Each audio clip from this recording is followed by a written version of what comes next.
ஹஜ்ஜத்துல் விதா. நபி முஹம்மது ஸல்லல்லாஹு அலைஹி வஸல்லம் அவர்கள் பேசத் தொடங்கினார்கள்.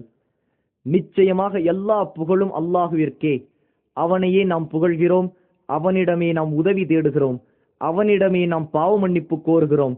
நம்முடைய மன இச்சைகளின் கெடுதிகளை விட்டும் நம்முடைய செயல்களின் தீமைகளை விட்டும் அல்லாஹுவிடம் பாதுகாவல் தேடுகிறோம். யாருக்கு அல்லாஹ் நேர்வழி காட்டுவானோ அவரை வழிகெடுப்பவர் யாரும் இல்லை. யாரை அல்லாஹ் வழிகேட்டில் விட்டு விடுவானோ அவரை நேர்வழியில் செலுத்துபவர் யாரும் இல்லை. இன்னும் நான் சாட்சி சொல்கிறேன், அல்லாஹ்வை தவிர வணக்கத்திற்குரியவன் வேறு யாரும் இல்லை. அவன் தனித்தவன், அவனுக்கு கூட்டாளி யாரும் இல்லை. மேலும் நான் சாட்சி சொல்கிறேன், நிச்சயமாக முஹம்மது அவனுடைய அடியாரும் அவனுடைய தூதரும் ஆவார். ஓ மக்களே, என் பேச்சை கவனமாக கேளுங்கள். இந்த ஆண்டிற்கு பிறகு மீண்டும் உங்களை இந்த இடத்தில் சந்திப்பேனா என்பது எனக்கு தெரியாது. மக்களே, உங்களது இறைவன் ஒருவனே, உங்களது தந்தையும் ஒருவரே. அறிந்து கொள்ளுங்கள், எந்த ஓர் அரபிக்கும் ஒரு அரபி அல்லாதவரை விடவோ, எந்த ஓர் அரபி அல்லாதவருக்கும் ஒரு அரபியை விடவோ எந்த மேன்மையும் சிறப்பும் இல்லை. எந்த ஒரு வெள்ளையருக்கும் ஒரு கருப்பரை விடவோ, எந்த கருப்பருக்கும் ஒரு வெள்ளையரை விடவோ எந்த மேன்மையும் சிறப்பும் இல்லை. இறையச்சம் மட்டுமே ஒருவரின் மேன்மையை நிர்ணயிக்கும். நிச்சயமாக அல்லாஹுவிடத்தில் உங்களில் மிகச் சிறந்தவர் உங்களில் அதிகம் இறையச்சம் உள்ளவர்தான். ஓ மக்களே, அல்லாஹுவை அஞ்சிக் கொள்ளுங்கள். கருப்பு நிற அபிசீனிய அடிமை ஒருவர் உங்களுக்கு தலைவராக ஆக்கப்பட்டாலும் அவர் அல்லாஹுவின் நூலை கொண்டு உங்களை வழிநடத்தி அதை உங்களுக்கிடையில் நிலைநிறுத்தும் காலமெல்லாம் அவரது சொல்லை கேட்டு நடங்கள், அவருக்கு கீழ்ப்படியுங்கள். ஓ மக்களே, இந்த துல்ஹஜ் மாதமும் இந்த துல்ஹஜ் 9ஆம் நாளும் இந்த மக்காமா நகரமும் எவ்வளவு புனிதமானவையோ அப்படியே உங்களது உயிர்களும் உங்கள் உடைமைகளும் உங்கள் மானம் மரியாதைகளும் உங்களுக்கு புனிதமானவை.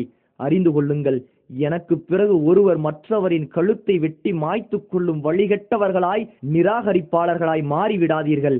உங்களது இறைவனை நீங்கள் சந்திக்கும் வரை இப்படியே வாழுங்கள். நீங்கள் அனைவரும் தவறாமல் அல்லாஹுவின் முன்னிலையில் ஆஜராகப் போகிறீர்கள். அப்போது அல்லாஹ் உங்களது செயல்களை பற்றி விசாரிப்பான். நான் மார்க்கத்தை உங்களுக்கு எடுத்துரைத்து விட்டேன். உங்களில் எவராவது மற்றவருடைய பொருளின் மீது பொறுப்பேற்றிருந்தால் அதை அவர் உரிய முறையில் அதன் உரிமையாளரிடம் ஒப்படைத்து விடட்டும். ஓ மக்களே, முஸ்லிம்கள் அனைவரும் சகோதரர்கள். உங்கள் அடிமைகள் விஷயத்தில் பொறுப்புணர்வோடு நடந்து கொள்ளுங்கள். அவர்களை நன்றாக பராமரியுங்கள். நீங்கள் உண்பதையே அவர்களுக்கும் உண்ணக் கொடுங்கள். நீங்கள் உடுத்துவதையே அவர்களுக்கும் உடுத்தச் செய்யுங்கள். ஓ குறைஷிகளே, நாளை மறுமைக்கான தயாரிப்புடன் மக்கள் வரும்போது நீங்கள் உங்கள் பிடரிகளின் மீது உலகச் சுமைகளை சுமந்து கொண்டு வந்து விடாதீர்கள். அப்போது அல்லாஹுவின் புறத்திலிருந்து நான் எந்த ஒரு விஷயத்திலும் உங்களுக்கு பலன் அளித்திட முடியாது. அறியாமை காலத்தின் அனைத்து விவகாரங்களும் என் பாதங்களுக்கு கீழே புதைக்கப்பட்டு விட்டன. அறியாமை காலத்தில் நிகழ்ந்துவிட்ட உயிர் கொலைகளுக்கு பழி வாங்குதல்கள் அனைத்தும் ரத்து செய்யப்பட்டு விட்டன. முதலாவதாக நம்மிடையே நடைபெற்ற கொலைகளில் ரபியா இப்னு ஹாரிஸின் மகன் கொலை செய்யப்பட்டதற்கான பழி வாங்கலை நான் தள்ளுபடி செய்கிறேன். அவன் பனு சாது குலத்தாரிடம் பால்குடி பாலகனாக இருந்து வந்தான். அவனை ஹுதைல் குலத்தார் கொன்றுவிட்டார்கள். அறியாமை காலத்தில் இருந்த வட்டியும் என் பாதங்களுக்கு கீழே புதைக்கப்படுகிறது. ஆனால் உங்கள் அசல் தொகை உங்களுக்கே உரியது. நீங்களும் அநீதி இழைக்க கூடாது, உங்களுக்கும் அநீதி இழைக்கப்படக்கூடாது. முதலாவதாக நம்மவர் கொடுத்திருந்த வட்டிகளில் அப்பாஸ் இப்னு அப்துல் முத்தலிபுக்குரிய வட்டியை நான் தள்ளுபடி செய்கிறேன். அவரது வட்டி அனைத்தும் அசலுடன் தள்ளுபடி செய்யப்படுகின்றன. ஓ மக்களே, ஒவ்வொருவருக்கும் சொத்தில் அவரவரின் உரிமைகளை அல்லாஹ் வழங்கி இருக்கின்றான். இனி எவரும் தமது எந்த வாரிசுக்கும் உயில் எழுதக்கூடாது. அறிந்து கொள்ளுங்கள், குழந்தை விரிப்புக்கே சொந்தமானது. அதாவது அனுமதிக்கப்பட்ட திருமண உறவுடன் இருக்கும் கணவனுக்கே குழந்தை உரியதாகும். மனமுடித்து கொண்ட பிறகும் விபச்சாரம் செய்பவர் கல்லெறிந்து கொல்லப்பட வேண்டும்.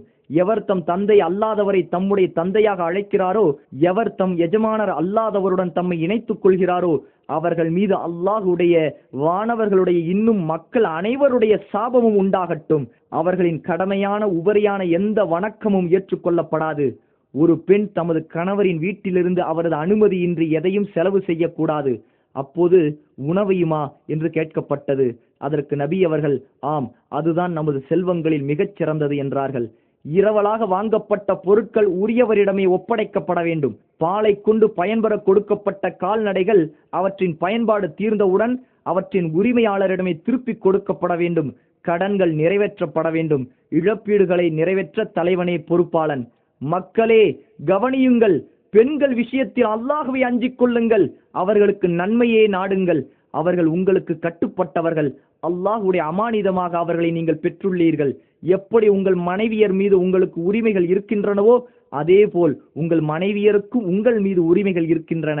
அவர்களுக்குரிய கடமை என்னவென்றால், நீங்கள் எவரை விரும்ப மாட்டீர்களோ அவரை அவர்கள் உங்கள் வீட்டுக்குள் அனுமதிக்காமல் இருக்கட்டும். இன்னும் மானக்கேடான செயலை செய்யாமல் இருக்கட்டும். அவர்கள் குற்றம் புரிந்தால் அவர்களை தண்டிக்கிற உரிமையும் உங்களுக்கு உண்டு. அதாவது அவர்களை படுக்கையிலிருந்து ஒதுக்குங்கள், லேசாக காயம் படாதபடி அடியுங்கள். அவர்கள் தவறிலிருந்து விலகிக் கொண்டால் அவர்களுக்கு ஒழுங்கான முறையில் உணவும் உடையும் வழங்குங்கள். அவர்களுக்கு நன்மையே நாடுங்கள். அவர்கள் உங்களிடம் உங்களின் உதவியாளர்களாகவும் உங்களை சார்ந்தவர்களாகவும் இருக்கிறார்கள். நீங்கள் அவர்களிடமிருந்து அதை ஆகுமான முறையில் சுகம் அனுபவிப்பதை தவிர வேறு எதையும் உரிமையாக்கிக் கொள்ள மாட்டீர்கள். மேலும் நினைவில் நிறுத்திக் கொள்ளுங்கள், அல்லாஹுவின் பெயரை முன்மொழிந்தே நீங்கள் அவர்களுடன் மன வாழ்க்கை மேற்கொண்டுள்ளீர்கள். மக்களே, சிந்தித்து புரிந்து கொள்ளுங்கள். எனது பேச்சை கவனமாக கேட்டுக்கொள்ளுங்கள். நான் எனது பிரச்சாரத்தை உங்களுக்கு எடுத்துரைத்து விட்டேன். உங்களிடையே அல்லாஹுவின் நூலையும் அவனுடைய தூதரின் வழிமுறையையும் விட்டுச் செல்கிறேன். நீங்கள் அவற்றை பின்பற்றினால் ஒருபோதும் வழிகட மாட்டீர்கள். மக்களே, உங்களது இந்த நகரத்தில் தான் வணங்கப்படுவதை பற்றி ஷைத்தான் நம்பிக்கை இழந்து விட்டான். ஆனாலும் அவன் மகிழ்ச்சியுறும் விதமாய் நீங்கள் அற்பமாக கருதும் சில விஷயங்களில் அவனுக்கு கீழ்ப்படிவீர்கள். ஆகவே உங்களது மார்க்க விஷயத்தில் அவனிடம் எச்சரிக்கையாக இருந்து கொள்ளுங்கள். இன்னும் மகா பொய்யன் தஜ்ஜாலை பற்றியும் உங்களுக்கு எச்சரிக்கிறேன். அல்லாஹ் அனுப்பிய எந்த இறை தூதரும் அவனை பற்றி தம் சமூகத்தாரை எச்சரிக்காமல் இருந்ததில்லை. இறை தூதர் நூஹ் அலைஹிஸ்ஸலாத்து வஸ்ஸலாம் அவர்கள் தம் சமூகத்தினருக்கு அவனை பற்றி எச்சரித்தார்கள். அவர்களுக்கு பின்னால் வருகை தந்த இறை தூதர்களும் எச்சரித்தார்கள். மேலும் என் சமுதாயத்தினரான உங்களிடையேதான் இறுதி காலத்தில் அவன் தோன்றுவான். அவனது அடையாள தன்மைகளில் ஏதேனும் சில உங்களுக்கு புலப்படாமல் போனாலும் நிச்சயமாக உங்களுடைய இறைவன் உங்களுக்கு தெரியாதவன் அல்லன் என்பது உங்களுக்கு நன்றாகவே தெரியும். இதை 3 முறை கூறினார்கள். உங்கள் இறைவன் ஒற்றை கண்ணன் அல்லன். ஆகவே தஜ்ஜாலோ வலது கண் குருடானவன். அவனது கண் ஒரே குலையில் துருத்தி கொண்டிருக்கும் திராட்சை ஒன்று இருக்கும். மாதத்தின் நாட்களை தன் இஷ்டப்படி முன் பின்னாக்குவதெல்லாம் இறை நிராகரிப்பை அதிகரிக்கும் செயலாகும். இதனால் நிராகரிப்பவர்கள்தான் வழிகெடுக்கப்படுகிறார்கள். ஏனென்றால் அவர்கள் தங்கள் இஷ்டப்படி மாதங்களை முன்பின்னாக்கி ஓர் ஆண்டில் அந்த மாதங்களில் போர் புரிவதை ஆகுமாக்கிக் கொள்கிறார்கள். மற்றோர் ஆண்டில் அதே மாதங்களில் போர் புரிவது கூடாது என்று தடுத்து விடுகிறார்கள். இவ்வாறு அவர்கள் செய்வதன் நோக்கமெல்லாம் தாங்கள் தடுத்திருக்கும் மாதங்களின் எண்ணிக்கையை அல்லாஹ் தடுத்திருக்கும் மாதங்களின் எண்ணிக்கைக்கு சரியாக்கி அல்லாஹ் தடுத்திருக்கும் மாதங்களையும் தாங்கள் ஆகுமாக்கிக் கொள்வதற்காகத்தான். அறிந்து கொள்ளுங்கள், நிச்சயமாக காலம் வானங்களையும் பூமியையும் அல்லாஹ் படைத்த அன்றிருந்த அதன் அமைப்பை போன்றே இப்போதும் சுற்றி வருகின்றது. அல்லாஹுவிடத்தில் மாதங்களின் எண்ணிக்கை 12 ஆகும். இப்படித்தான் வானங்களையும் பூமியையும் அல்லாஹ் படைத்த அன்று அவனது புத்தகத்தில் பதிவு செய்யப்பட்டுள்ளது. அவற்றில் 4 மாதங்கள் சங்கைக்குரியன, 3 தொடர்ந்து வருபவை. அவை துல் காதா, துல் ஹஜ், முஹர்ரம். 4வது ஜுமாதல் ஊலாவிற்கும் ஷாபானிற்கும் இடையில் உள்ள ரஜப் ஆகும். ஒவ்வொரு முஸ்லிமும் மற்ற முஸ்லிமுக்கு சகோதரர் ஆவார். முஸ்லிம்கள் அனைவரும் சகோதரர்களே. ஒரு முஸ்லிமின் பொருள் பிறருக்கு அறவே ஆகுமானதல்ல, மனமுவந்து கொடுத்தாலே தவிர. உங்களுக்குள் நீங்கள் அநீதம் இழைத்துக் கொள்ளாதீர்கள். ஓ மக்களே, உங்கள் இறைவனையே வணங்குங்கள். உங்கள் இறைவனுக்கே பயந்து கொள்ளுங்கள். கடமையான ஐவேளை தொழுகைகளையும் தவறாது பேணுங்கள். ரமலானில் நோன்பு நோற்று வாருங்கள். விருப்பமுடன் ஜக்காத்து கொடுத்து வாருங்கள். அல்லாஹுவின் இல்லத்தை ஹஜ் செய்யுங்கள். உங்களில் அதிகாரம் உடையோருக்கு கட்டுப்பட்டு நடங்கள். நீங்கள் சொர்க்கம் செல்வீர்கள். ஒருவர் குற்றம் செய்தால் அதற்கான தண்டனை அவருக்கே கொடுக்கப்படும். மகனுடைய குற்றத்திற்காக தந்தையோ தந்தையின் குற்றத்திற்காக மகனோ தண்டிக்கப்பட மாட்டார். ஒவ்வொரு இறை தூதரின் பிரார்த்தனையும் இந்த உலகிலேயே முடிந்து விட்டன என் பிரார்த்தனையை தவிர. நான் அதை மறுமை நாளுக்காக என் இறைவனிடம் சேமித்து வைத்திருக்கிறேன். அறிந்து கொள்ளுங்கள், மறுமை நாளில் இறை தூதர்கள் தங்களது சமுதாயத்தினர் அதிகமாக இருப்பதை கொண்டு மகிழ்ச்சி அடைவார்கள். அப்போது என்னை நீங்கள் கேவலப்படுத்தி விடாதீர்கள்.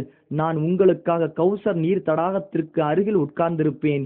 மக்களே, எனக்கு பின் எந்த ஒரு இறை தூதரும் இல்லை. உங்களுக்கு பின் எந்த ஒரு சமுதாயமும் இல்லை.